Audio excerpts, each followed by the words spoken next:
इस कहानी को सुनने के बाद अगर किसी की आंखों में आंसू ना आए तो वो इंसान शायद पत्थर दिल होगा। उस तो एक प्राथमिक स्कूल में अंजलि नाम की एक टीचर थी। वो कक्षा 5 की क्लास टीचर थी। उसकी एक आदत थी कि वह कक्षा में आते ही हमेशा लव यू ऑल बोला करती थी, मगर वो जानती थी कि वह सच नहीं बोल रही है। वह कक्षा के सभी बच्चों से एक जैसा प्यार नहीं करती थी। कक्षा में एक ऐसा बच्चा था जो उनको फटी आंख भी नहीं भाता था। उसका नाम था राजू। राजू मैली कुचली स्थिति में स्कूल आया जाया करता था। उसके बाल खराब होते, जूतों के बंद खुले, शर्ट के कॉलर पर मैल के निशान। पढ़ाई के दौरान भी उसका ध्यान कहीं और ही होता था। मैडम के डांटने पर वह चौंक कर उन्हें देखता, मगर उसकी खाली खाली नजरों से साफ पता लगता रहता कि राजू शारीरिक रूप से कक्षा में उपस्थित होने के बावजूद भी मानसिक रूप से गायब है। धीरे धीरे मैडम को राजू से नफरत सी होने लगी। क्लास में घुसते ही राजू मैडम की आलोचना का निशाना बनने लगता। सब बुराई के उदाहरण राजू के नाम पर किए जाते। बच्चे उस पर खिलखिलाकर हंसते और मैडम उसको अपमानित करके संतोष प्राप्त करती। राजू ने हालांकि किसी बात का कभी कोई जवाब नहीं दिया था। मैडम को वह एक बेजान पत्थर की तरह लगता जिसके अंदर आत्मा नाम की कोई चीज नहीं थी। प्रत्येक डांट, व्यंग और सजा के बावजूद वह बस अपनी भावनाओं से खाली नजरों से उन्हें देखा करता और सिर झुका लेता। मैडम को अब इससे गंभीर नफरत हो चुकी थी। पहला सेमेस्टर समाप्त हुआ और प्रोग्रेस रिपोर्ट बनाने का चरण आया तो मैडम ने राजू की प्रगति रिपोर्ट में ये सब बुरी बातें लिख डाली। प्रगति रिपोर्ट माता पिता को दिखाने से पहले हेडमास्टर के पास जाया करती थी। उन्होंने जब राजू की प्रोग्रेस रिपोर्ट देखी तो मैडम को बुला लिया। मैडम, प्रगति रिपोर्ट में कुछ तो राजू की प्रगति भी लिखनी चाहिए। आपने तो जो कुछ लिखा है इससे राजू के पिता बिल्कुल निराश हो जाएंगे। मैडम ने कहा, मैं माफी मांगती हूँ, लेकिन राजू एक बिल्कुल ही अशिष्ट और निकम्मा बच्चा है। मुझे नहीं लगता कि मैं उसकी प्रगति के बारे में कुछ लिख सकती हूँ। मैडम घृणित लहजे में बोलकर वहाँ से उठकर चली गई और फिर स्कूल की छुट्टी हो गई। अगले दिन हेडमास्टर ने एक विचार किया और उन्होंने चपरासी के हाथ मैडम की डेस्क पर राजू की पिछले वर्षों की प्रगति रिपोर्ट रखवा दी। अगले दिन मैडम ने कक्षा में प्रवेश किया तो रिपोर्ट पर नजर पड़ी। पलटकर देखा तो पता लगा कि यह राजू की प्रगति रिपोर्ट है। मैडम ने सोचा कि पिछली कक्षाओं में भी राजू ने निश्चय ही यही गुल खिलाए होंगे और फिर उन्होंने कक्षा 3 की रिपोर्ट खोली। रिपोर्ट पढ़कर उनके आश्चर्य की कोई सीमा नहीं रही जब उन्होंने देखा कि रिपोर्ट उसकी तारीफों से भरी पड़ी है। उसमें लिखा था, राजू जैसा बुद्धिमान बच्चा मैंने आज तक नहीं देखा। बेहद संवेदनशील बच्चा है और अपने मित्रों और शिक्षक से बेहद लगाव रखता है। अंतिम सेमेस्टर में भी राजू ने प्रथम स्थान प्राप्त किया है। इसके बाद मैडम ने कक्षा 4 की रिपोर्ट खोली। इसमें लिखा था, राजू अपनी माँ की बीमारी से बहुत तनाव में है। उसका ध्यान पढ़ाई से हट रहा है। राजू की माँ को अंतिम चरण का कैंसर हुआ है। घर पर उसका कोई और ध्यान रखने वाला नहीं है, जिसका गहरा प्रभाव उसकी पढ़ाई पर पड़ा है। नीचे हेडमास्टर ने लिखा कि राजू की माँ मर चुकी है और इसके साथ ही राजू के जीवन की चमक और रौनक भी। उसे बचाना होगा इससे पहले कि बहुत देर हो जाए। ये पढ़कर मैडम के दिमाग पर भयानक बोझ हावी हो गया। कांपते हाथों से उन्होंने प्रगति रिपोर्ट बंद की। मैडम की आंखों से आंसू एक के बाद एक गिरने लगे। मैडम ने साड़ी से अपने आंसू पोंछे।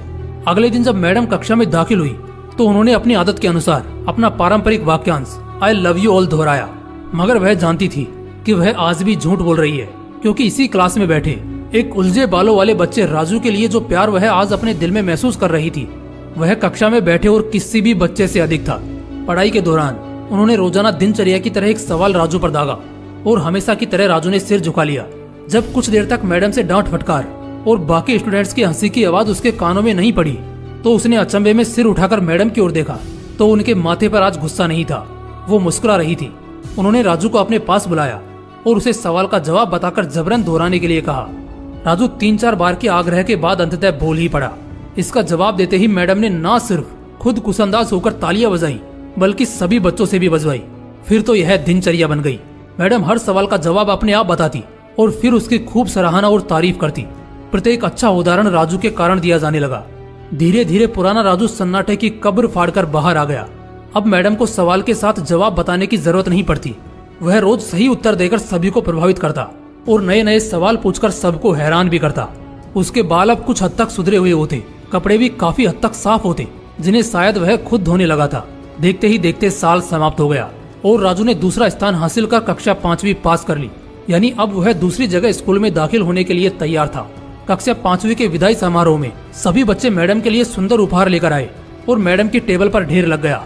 इन खूबसूरती से पैक हुए उपहारों में एक पुराने अखबार में 72 सलीके से पैक हुआ एक उपहार भी पड़ा था। बच्चे उसे देखकर हंस रहे थे। किसी को जानने में देर नहीं लगी कि ये उपहार राजू लाया होगा। मैडम ने उपहार के इस छोटे से पहाड़ में से लपक कर राजू वाले उपहार को निकाला। खोलकर देखा तो उसके अंदर एक महिलाओं द्वारा इस्तेमाल करने वाली इत्र की आदि इस्तेमाल की हुई शीशी और हाथ में पहनने वाला एक बड़ा सा कंगन था जिसके ज्यादातर मोती झड़ चुके थे। मैडम ने चुपचाप इस इत्र को खुद पर छिड़का और हाथ में कंगन पहन लिया। यह दृश्य देखकर सब बच्चे हैरान रह गए, खुद राजू भी। आखिर राजू से रहा नहीं गया और मिस के पास आकर खड़ा हो गया। कुछ देर बाद उसने अटक अटक कर मैडम को बोला, आज आप में से मेरी माँ जैसी खुशबू आ रही है। इतना सुनकर मैडम की आंखों में आंसू आ गए और मैडम ने राजू को अपने गले से लगा लिया। राजू अब दूसरी स्कूल में जाने वाला था। राजू ने दूसरी जगह स्कूल में दाखिला ले लिया था। समय बीतने लगा। दिन सप्ताह, सप्ताह महीने और महीने साल में बदलते भला कहाँ देर लगती है। मगर हर साल के अंत में मैडम को राजू से एक पत्र नियमित रूप से प्राप्त होता जिसमें लिखा होता, इस साल मैं कई नए टीचर्स से मिला मगर मैडम आप जैसा कोई नहीं था। फिर राजू की पढ़ाई समाप्त हो गई और पत्रों का सिलसिला भी समाप्त।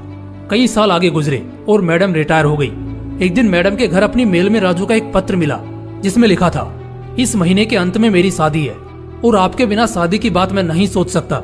एक और बात, मैं जीवन में बहुत सारे लोगों से मिल चुका हूँ मगर आप जैसा कोई नहीं है। आपका डॉक्टर राजू। पत्र के साथ ही प्लेन का आने जाने का टिकट भी उसमें अटैच था। मैडम खुद को हरगिज नहीं रोक सकी। उन्होंने अपने पति से अनुमति ली और वह राजू के शहर के लिए रवाना हो गई। शादी के दिन जब वह शादी की जगह पहुंची तो थोड़ी लेट हो चुकी थी। उन्हें लगा समारोह समाप्त हो चुका होगा मगर यह देखकर उनके आश्चर्य की सीमा नहीं रही कि शहर के बड़े डॉक्टर, बिजनेसमैन और यहाँ तक कि वहाँ पर शादी कराने वाले पंडित जी भी थक गए थे कि आखिर कौन आना बाकी है। मगर राजू समारोह में शादी के मंडप के बजाय गेट की तरफ टकटकी लगाए उनके आने का इंतजार कर रहा था। फिर सबने देखा कि जैसे ही एक बूढ़ी औरत ने गेट से प्रवेश किया, राजू उनकी ओर लपका और उनका वह हाथ पकड़ा जिसमें उन्होंने अब तक वह कड़ा पहना हुआ था, कंगन पहना हुआ था, और उन्हें सीधा स्टेज पर ले गया। राजू ने माया हाथ में पकड़कर कुछ यूं बोला, दोस्तों, आप सभी हमेशा मुझसे मेरी माँ के बारे में पूछा करते थे और मैं आप सबसे वादा किया करता था कि जल्द ही आप सबको उनसे मिलाऊंगा। ध्यान से देखो, ये है मेरी प्यारी सी माँ। दुनिया की सबसे अच्छी है मेरी माँ। यह मेरी माँ है। दोस्तों, इस सुंदर सी कहानी को सिर्फ शिक्षक और शिष्य के रिश्ते के कारण ही मत सुनिएगा। अपने आसपास देखें, राजू जैसे कई फूल मुरझा रहे हैं जिन्हें आपका जरा सा ध्यान, प्यार और स्नेह नया जीवन दे सकता है। जय हिंद, जय श्री कृष्ण।